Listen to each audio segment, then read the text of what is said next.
Hello, everybody. Today we are going to be talking about the concept of addition. And addition is a pretty basic operation when it comes to math. It's a pretty fundamental sort of thing. It's something you learn very young. And I like to think of addition as sort of an abstraction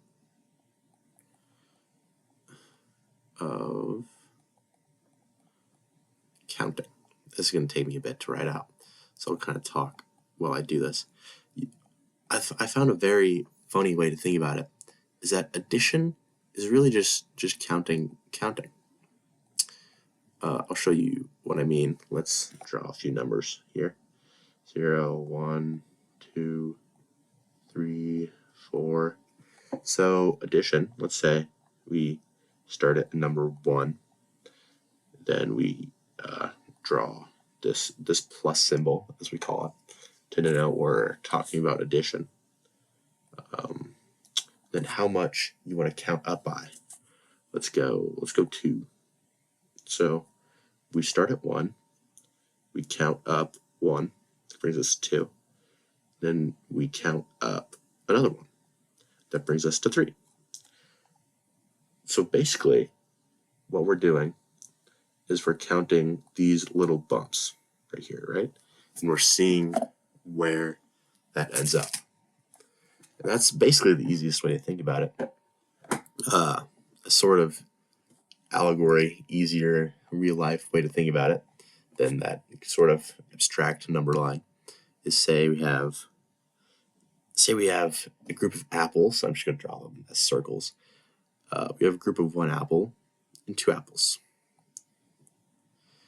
If we put these 2 groups together, how many apples would we have?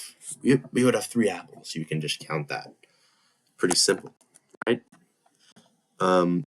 There are a few interesting properties of addition that we use a lot. They turn out to be pretty important. The first one is the commutative property, which says that for any a plus b, that is equivalent to b plus a. We can switch the 2 terms. And a good way to think about it is that if we're come back to our apples example, if I add 1 apple to 2 apples, that's going to be 3. But if I add my 2 apples to my 1 apple, that's still going to be 3. I'm not ever changing the amount of apples that I have. It's still 3 apples. No matter what I do, I can't phase an apple out of reality. There's still 3 apples, right? And this is what we call commutativity. Another one is that we have a plus b in these parentheses plus c.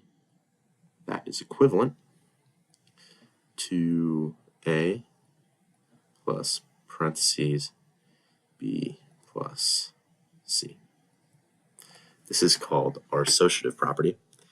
And to exemplify this, let's add another group of apples. Let's say this group has 3 apples.